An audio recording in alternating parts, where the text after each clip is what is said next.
Welcome to the Less Consulting Puff podcast number 17. The SAP Omniverse, everything, everywhere, past and present. In this podcast, Alisdair Bach unpacks SAP's Q2 results and the inflection point triggered by AI, impacting the entire SAP ecosystem. Because the numbers, they don't tell the full story. So, welcome to episode 17 of the Less Consulting Puff podcast. I'm doing it by myself today. It's a special podcast. It's called the SAP Omniverse, everything, everywhere, past and present. Okay. It's my Q2 briefing, and I really wanted to lay down my own personal thoughts about what's going on with SAP at the moment. What does it mean for the customers? What does it mean for the ecosystem? And how do we move forward with SAP? So I hope you enjoy it.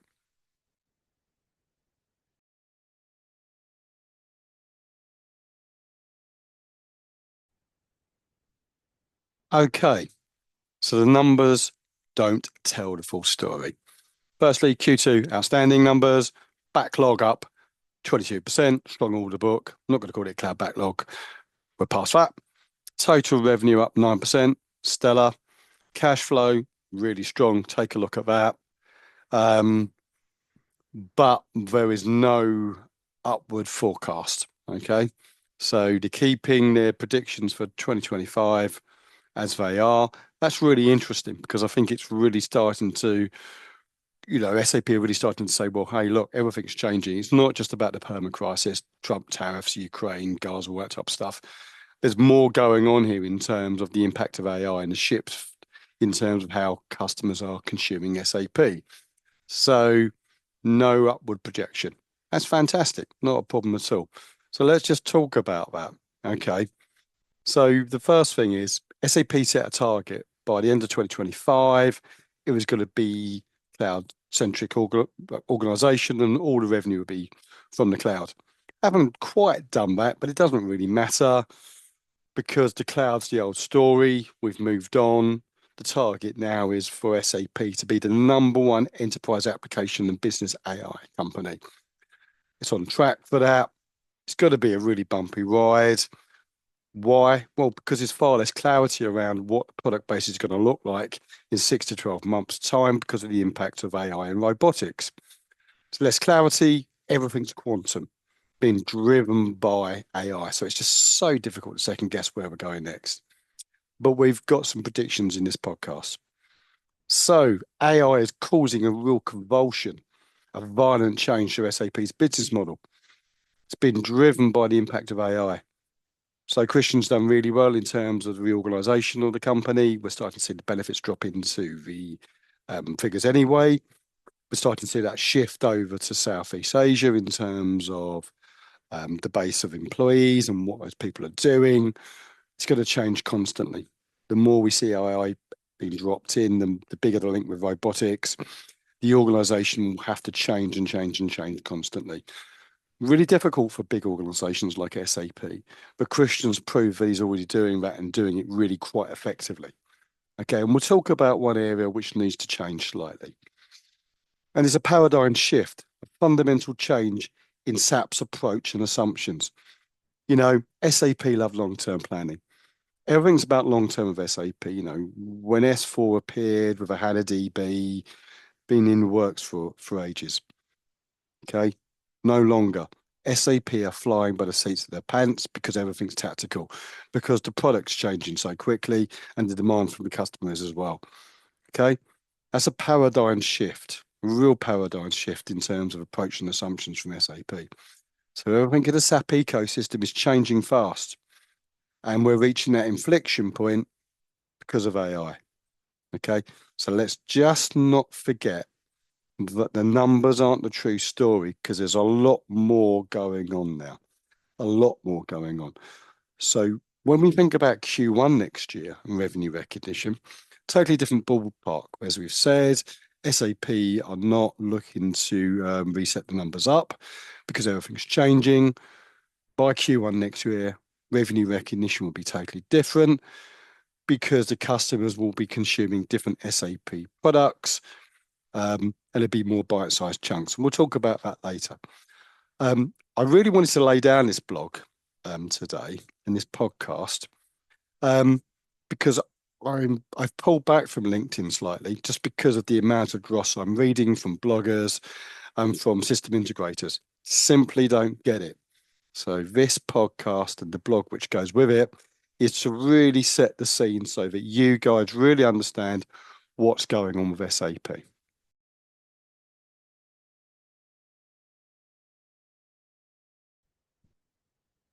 So let's talk about the SAP Omniverse. Let's start getting into that. The cloud backlog, the demise of RISE and thinking ERP. So firstly, the cloud backlog, fantastic. Let's drop the term cloud because we're well past that. What is it? Well, it's just basically pre-commitment, commitment, or contract signed, when revenue's recognised. So lots of stuff's been signed, but the revenue's not going to get recognised in this year, this quarter. There's your backlog. Gives a very, very good view of the strength of SAP going forward in its revenue. Probably going to change a bit as customers back out of S4 and Business Data Cloud and look at other ways to consume SAP, but it's going to be strong. Okay. The licensing model is changing because the way in which SAP is going to be delivered is going to be through agentic SaaS sovereign AI microservices, including robotics. Bit of a mouthful. So agentic SaaS, sovereign AI, microservices. Okay, delivered via sovereign cloud. Stuff SAP is all well placed for, and so are the hyperscalers. Fantastic. But what you're going to see as well is a surge back to black box, plug and play on-prem. Yeah, plug and play on-prem's coming back. Fantastic. And the reason you need it is because there is a growing threat from what we call dark forest AI, which poses a real infosec threat. Just think about Marks and Spencer's. If you know how terrible that's been. Okay, we need to be able to mitigate that, and the use of black box on-prem will go some way to doing that. Okay, let's just think about RISE. Okay, been around for a while, groundbreaking at the time, didn't stand the test of time, not because there's fundamentally anything wrong with it. I mean, absolutely, SAP have buggered around with it in terms of different flavors, then becoming free tier with Premium Plus, all that type of nonsense. Never very, very clear for the customer, but really the demise is driven by product singularity. The product's moved on, so the way in which licensing is put in place needs to move on with it. No great shakes. The ecosystem's getting tied up in knots about it. Move on. RISE isn't important. Licensing model was never particularly important. It's a lesser show. Okay, what does that really mean? Well, it just means that going forward, there's probably no longer a need to move to SAP hosted S4 if you're on current legacy ECC and sort of like SAP hosted BW, BDC. If you're on legacy BW, it's a lesser priority for the customer. It's almost potentially redundant, that move, that migration from ECC to S4, that really nasty migration, which people absolutely hate. Okay. And the reason for that is that, in my view, agentic S4 will wrap itself around ECC and agentic BWC will wrap itself around BW, and these agentic services will start to drive massive revenue for SAP really, really quickly. And then takes us on to our thinking ERP. What does that mean? Okay.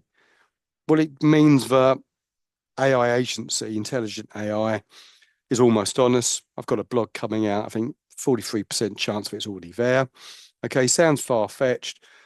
But as I said, S4 is going to wrap around ECC and BDC will wrap itself around BW going forward. So welcome to the Omniverse, where essentially all SAP systems, past and present, converge because of AI. So the customer's now got this tantalizing prospect of everything, everywhere, past and present, can be enabled through AI and robotics. And that's a massive door opening in terms of SAP upsell, in terms of its entire product range, the business suite, to its legacy cash cow customer base. That's massive. As I said, everything everywhere, past and present, customers can buy what they need going forward. Huge impact. I mean, people just don't get it, but a SAP Omniverse is going to be absolutely massive. Okay.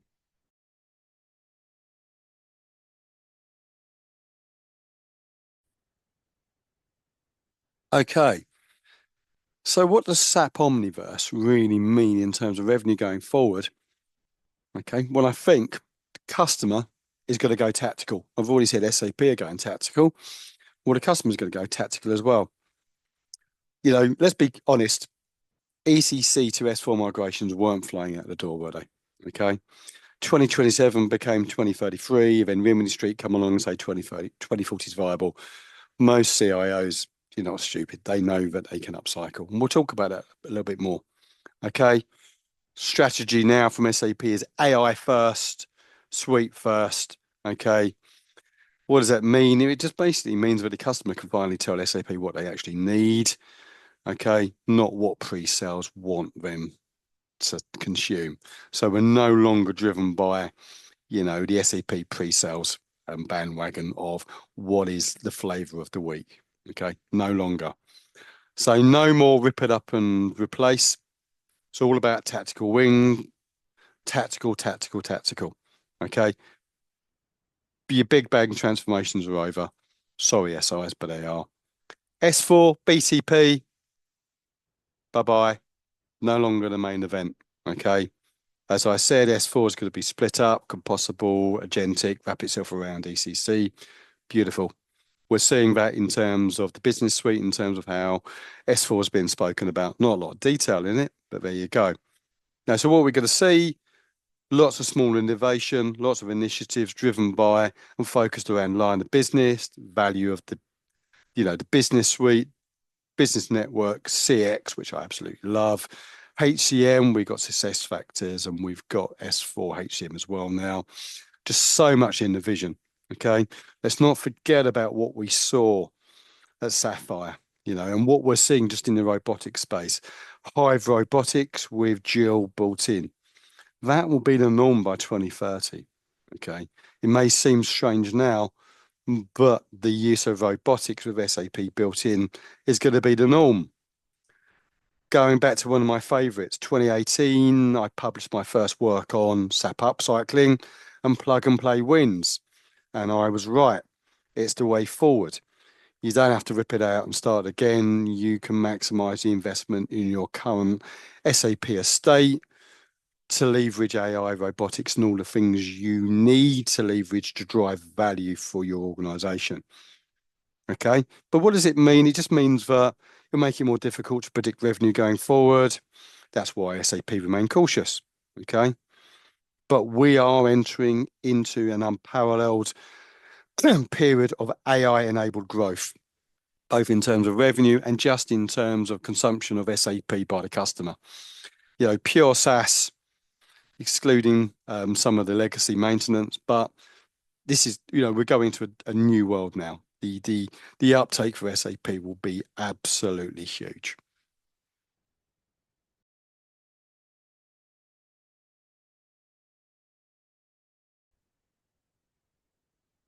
Okay, so what are the risks of the SAP Omniverse? Okay, just for SAP really, and what's going on. Well, firstly, the sales organization not fit for purpose. We know that. Christian said that in November 24, but he was going to shape it up. All around joining the dots going forward. Some SAP customers have a really great, fantastic relationship with sales and get great support. Some don't. Needs to be consistent. SAP have got to start talking business value, not IT.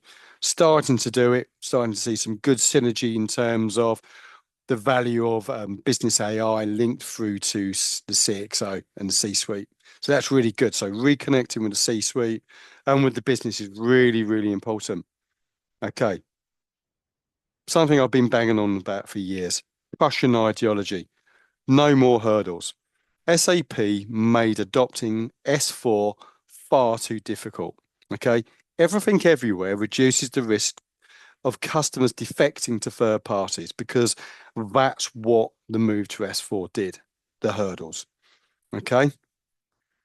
But placing ideological hurdles in front of the customer, okay, such as clean core, such as clean data, we'll just send them packing again, okay? We saw that with S4, so lessons learned.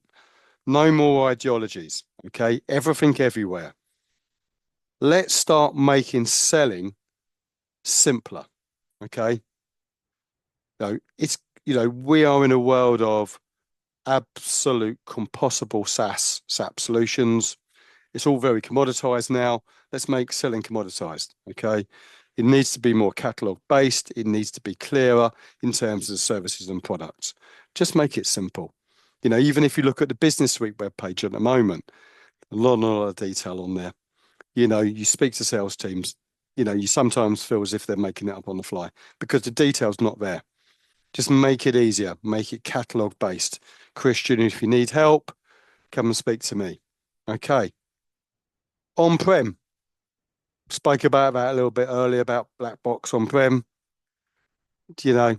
Ecosystem just needs to get over hosting. The business don't care about hosting, neither should the ecosystem.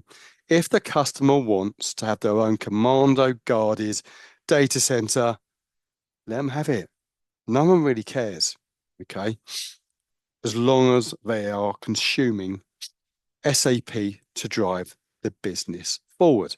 And finally, there's something new coming. It's called photonic computing power. There's a blog on that coming soon. So not to be confused with quantum computing, photonic computing will enable quantum computing, but it will significantly reduce the sustainability footprint in terms of hosting for AI. So AI, is a sustainability shredder at the moment. Okay, photonic computing, when it starts to land, will really start to reduce the footprint. Okay, so that's really good.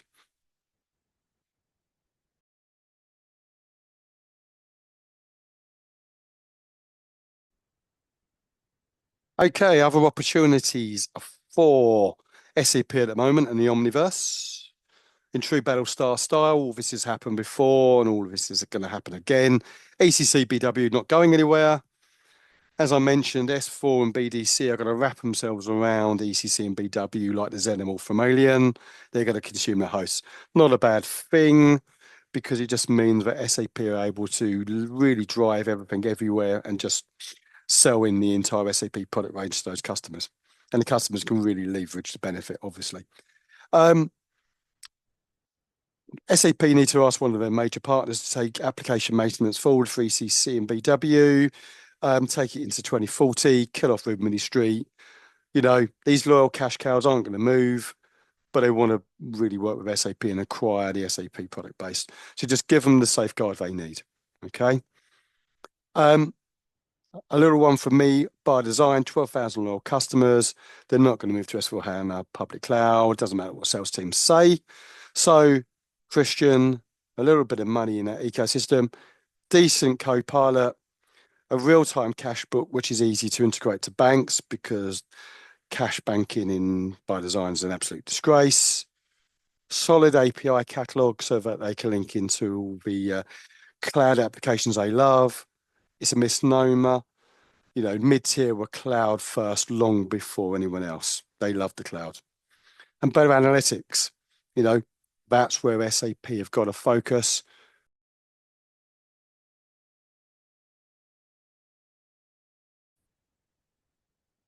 So, how can I help you, the customer, gain value from SAP? How can we help you become tactical? How can we help you reflect the speed of innovation and to help you move to a more bimodal model of continuous improvement, digital Kaizen? So there are very few consultants who consistently get the where next with SAP right, and I'm one of them. Okay.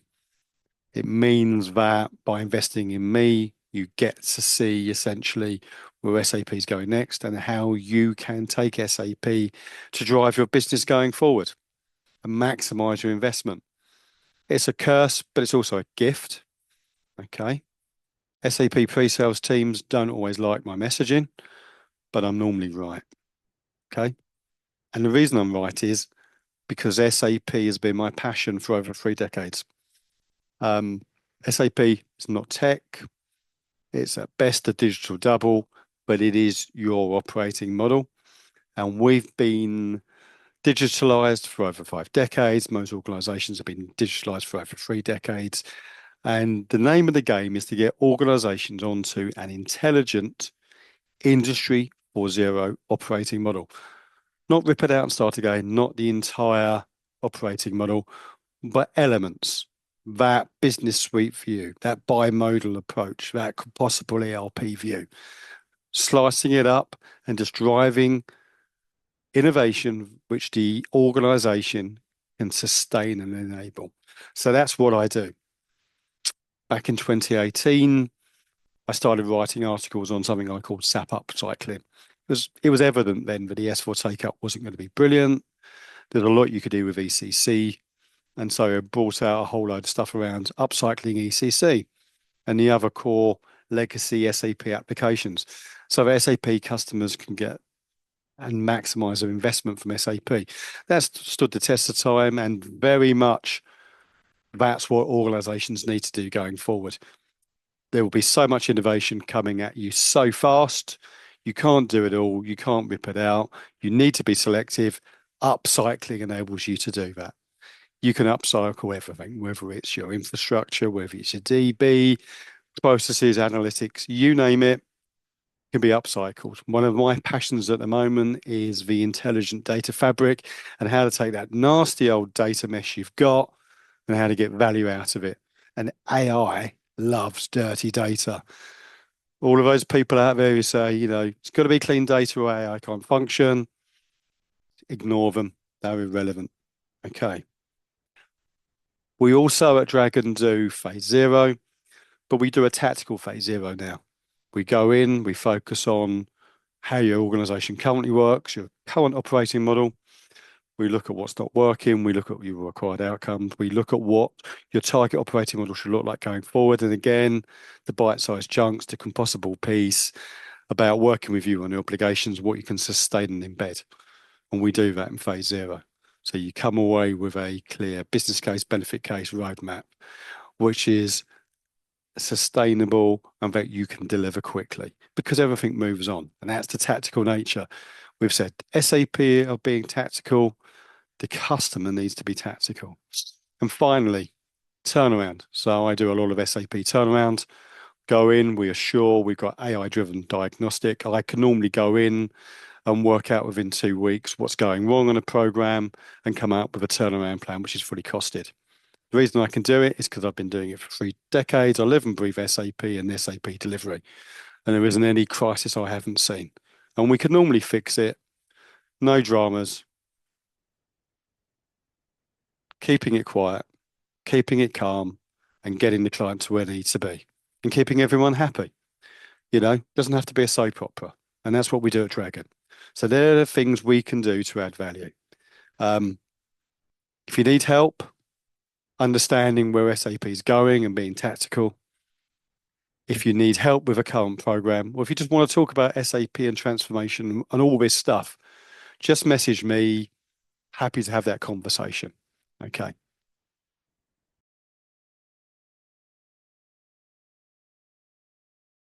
Okay, so we've gone full circle. The death of the SI. Sounds like a Sumerian myth, but the traditional SI delivery model is over. As I've said, it's all about tactical, a little bit of bimodal going on, lots of small releases, lots of small projects, lots of continuous improvement.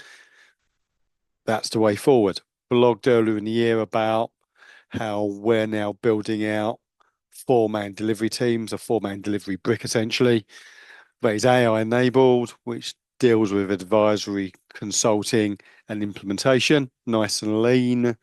We don't land and expand. And if we need to scale, we can scale. And that's the difference in terms of agile boutiques and the SIs. But it's not the death of the SI in any way, shape, or form. There's always been a relationship whereby SIs invest in SAP, bring out partner solutions, all that type of stuff, which are industry specific. But I think what we're going to see now is a one-stop shop from the SIs, from the major consulting partners, where they're going to be AI agentic, focusing on a business process or a business problem, and they're going to essentially build out an AI solution which differentiates or fixes or innovates that customer's required outcomes. Nice and simple. And the reason it's full circle is because essentially we're back to bespoke ERP, but this time the bespoke nature is the agentic AI. And we've got AI now associated to our ISFW. So we've gone full circle.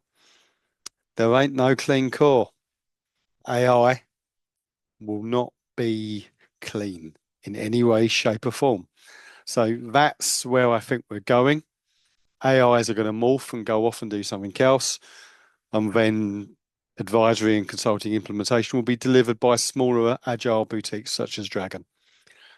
I hope you've enjoyed this podcast. I've laid down quite a few messages.